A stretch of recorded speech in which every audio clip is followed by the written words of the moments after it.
During crisis and economic depression, small business owners often struggle with making sales and keeping the loyalty of their people, because if you ain't selling, it's hard to pay the bills. On the Ethical Sales Podcast, you will learn new ways to selling ethically and communicating with your people to create more loyalty and getting out of the rut of stress and frustration. When there is plenty of sales, there should be plenty of profits to keep things flowing smoothly and everybody be happy.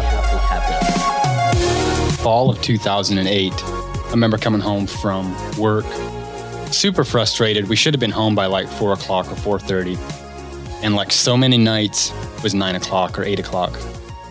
And I threw my lunch bucket across the floor.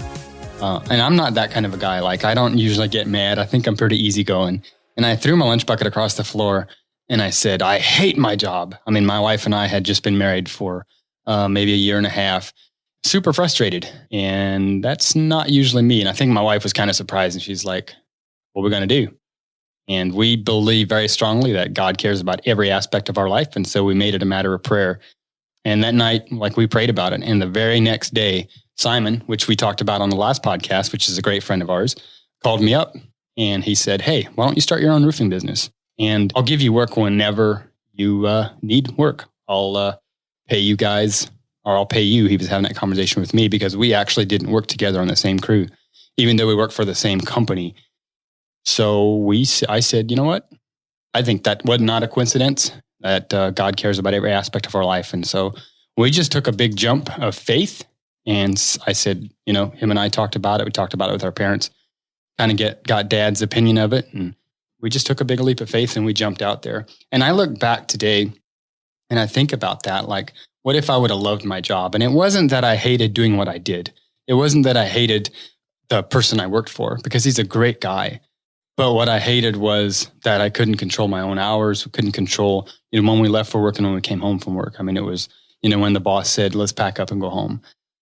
And sometimes that was at 2:30 in the afternoon and we were 2 hours from home. And sometimes that was 6:30, 7 o'clock at night before he said, all right, guys, let's head out, because we had a schedule to work on. We had a schedule. We had to be somewhere else the next day. I'm super thankful today for that push. But, you know, I'd be lying to you if I wouldn't tell you that was very frustrating and it took a lot of faith to jump out on our own. Yeah, for sure. Well, it's going to take faith anytime you quit one phase of life and move into another phase. And it's not just in business. Every changes are hard. Every aspect of life, you know, takes a leap of faith. You know, you might be thinking about getting married, dating. You like the girl you're dating, but, you know, you're not sure if you want to jump into the next phase. Hey, it takes faith and it takes believing. It takes that in every aspect of life, and believing that the next chapter is going to be better. You have to believe that to take the step. Yeah. Most of the greatest blessings in life you'll ever know come from taking that step of faith. Sometimes it's so hard to take, but you look back later and you wonder, why was it so difficult to take that step? If I would have known how good it is, I would have took it a long time ago. Yeah. But that's why it's called faith. While we're on this subject, you know, maybe somebody listening is kind of in that place in life and you find yourself in a situation that you don't want to be in, but you also, you know, especially for the people that need their I's dotted and their T's crossed, you also need more clarity before you take a step. You know, and I don't advocate blindly stepping into something, but seldom do you take a step in the direction that you really want to head and regret it. You know, make that step and you'll figure it out. Sometimes what you need to actually figure it out is first make the step, and you know, then the pieces of the puzzle start fitting together.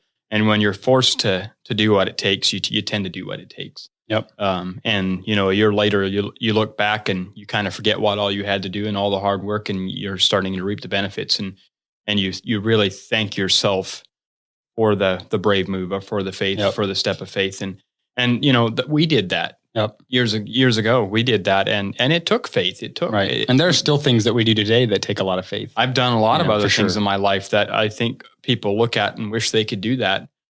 Coming from the background that we took, it took an unreal amount of faith to step away from that and do what we did. We literally left our families and friends, and now, sure, we still have a lot of those same families and friends. We still have a lot of those, but trust me when I say that when you leave a culture like that, there is something that, you know, it takes time. A lot of the family and friends kind of forsook you for a while until they realize that you're still the same person. You live your life a little differently. And so those things take a lot of faith too. But I look back on those things as well, and nothing against anything back there, anybody that's back in the where we grew up. But I'm glad we did. I feel like where we're at today is better than if we would have stayed there. And so sometimes that step looks like a dark tunnel. You don't see clearly until you step into it, and then you realize it was actually easier than I thought it was. Coach Burt has a phrase he says all the time. He says, you can't see the picture when you're inside the frame. And that's actually one of my favorite business quotes, is when you have somebody else. And I think, we're not going to talk much about a coach, but that's why you need a coach sometimes. That's why you need to listen in on things like this, is because you don't see clearly you don't see yourself clearly when you're looking at yourself, and you need other people in your life. Like other people in your life pointing out, you need to get stronger in this, or you need to get stronger in that. That doesn't make you weak. That makes you strong. That makes you, vulnerability and saying, how can I get better, makes you stronger. Trainings make you stronger. And if you're going to move past where you're at right now in life, then you have to get some training to learn things that you don't know right now to move you past where you're at right now. We talk about the law of the lid some in our own businesses. And your income won't maintain at a level that you're not at. And that's why you have to train for those levels. I remember the first, step of faith that we took, and we spent a bunch of money on a training. It was a 3-day training, and then it was backed by another 3-day training. About 6 weeks later, the same program. We took off of our businesses. That was time we could have been cold calling. I mean, that was our second year, I think. We could have been cold calling. We could have been marketing. We could have put that money into marketing. We probably spent about $10,000 between the trainings and hotels and travel. A lot of people would have probably told us we probably shouldn't spend that money at the phase of life we were in, because we didn't have extra money. But we knew that we got to learn something to get us past a 20 or 30% of sales. Like we were only getting maybe 20 or max 30% of what we were bidding, we were actually selling. And so we implemented the training. And I remember, and we're not going to get into a lot of the training on this episode, because there is hours of content that we could talk about in trainings. But I remember coming back from that training and implementing what we had learned. And I think it was the second day of the training. I looked at my wife and I said, I thought this was a sales training, not a relationship seminar. But we learned that, when you build a relationship, you build influence. We implemented that training, and that $10,000 worth of trainings took our business more than double the next year. And I know if we didn't have that, and we wouldn't have learned what we learned over that time, there's a lot of people that we would not have been doing business with. And some of those people are still clients today. I was selling and then unselling myself the first couple of years because I didn't know when to shut up. Probably some of the best, money we've ever spent on training was that initial training, just because it kind of, we've spent a lot of money on other training since, but it was kind of the springboard where things kind of started turning around. That was our first big year. What I would say is our first real money year. Yep. So let's talk a little bit about what I would call small businesses that are, at $300,000 or $500,000 a year in, annual sales. The right processes, or are those businesses at the place where they need the accountants and the managers, and where does that come in? When's the right time to hire a good accountant, to hire some managers? What's the first hire? Things, if you want to scale your business and grow your business, what's the first things you should be looking for? So you need to get the foundation right. Not having that foundation right can cause us to make decisions that are not healthy for our company, healthy for our banking account, and all those things, when we're not willing to do the things that a small business owner needs to do. There's a lot of things that I don't like to do in my business. And today our business is at a place that if I want to hire somebody, and we do, to do the things that maybe I'm not so good at, we have the money to do that. But initially, when we started, we didn't bring anybody on until we were, I don't know. We started really. Well, and we had a little different than maybe some people, because we started as a partnership, and so there was 2 of us out of the gate. I did all the selling out of the gate, and the same. You always ask the same question. I would call you and I would say, "Hey, I got this job. It's a $30,000 or $50,000 job. I got the job. We got the project." And your question is always the same: what am I going to make? Really? Yeah. Remember that? Funny. Kinda.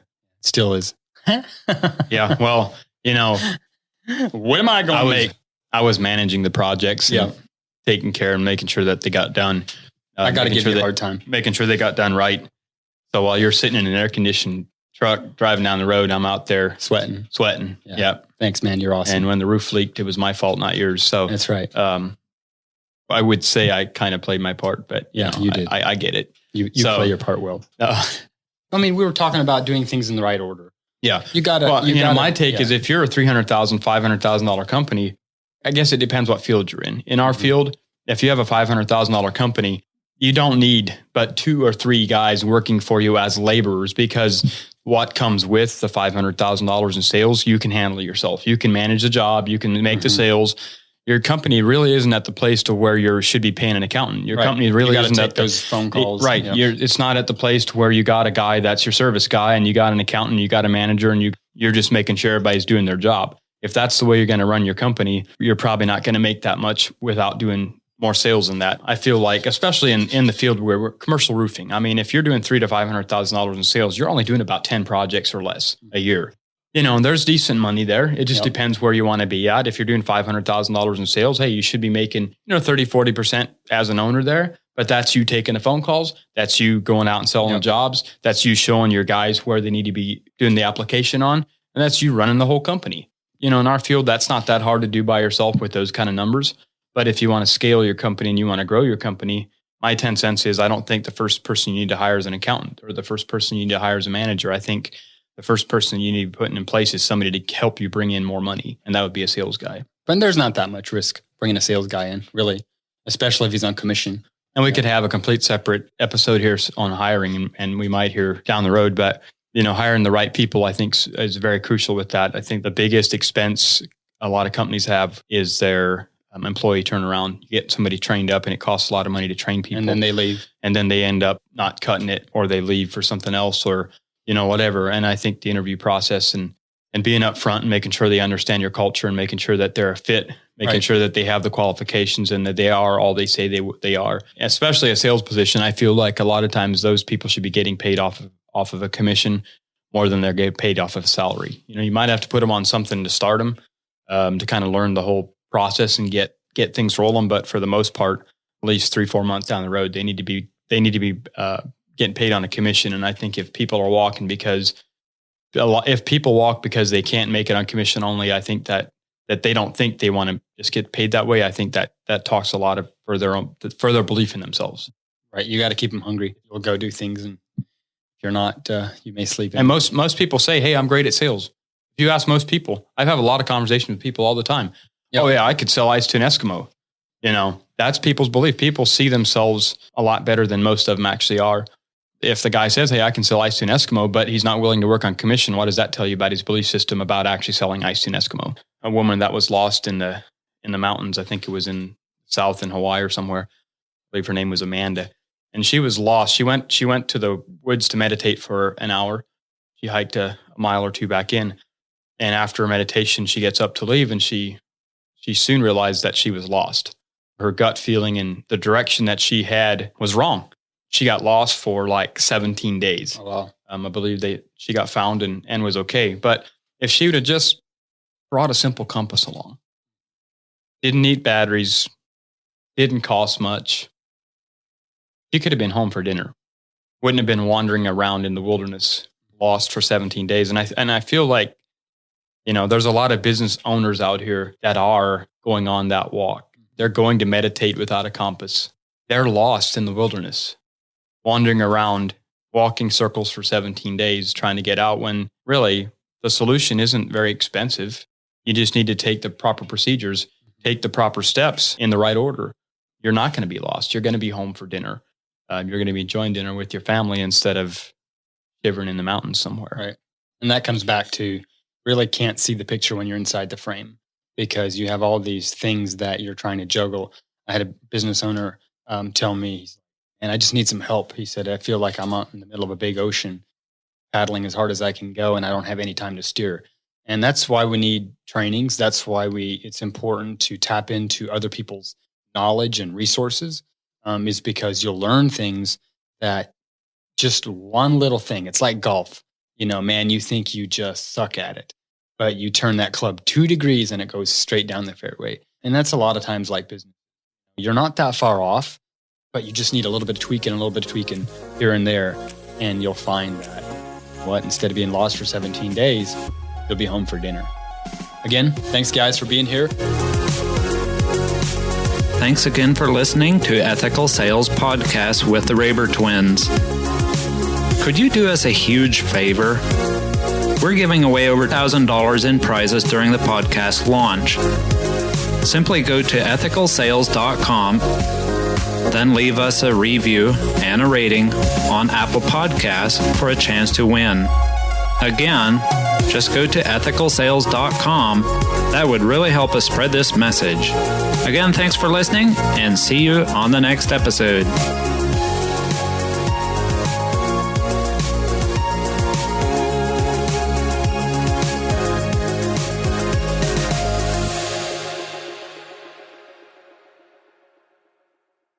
This episode was hosted by the Max Potential Podcast Network.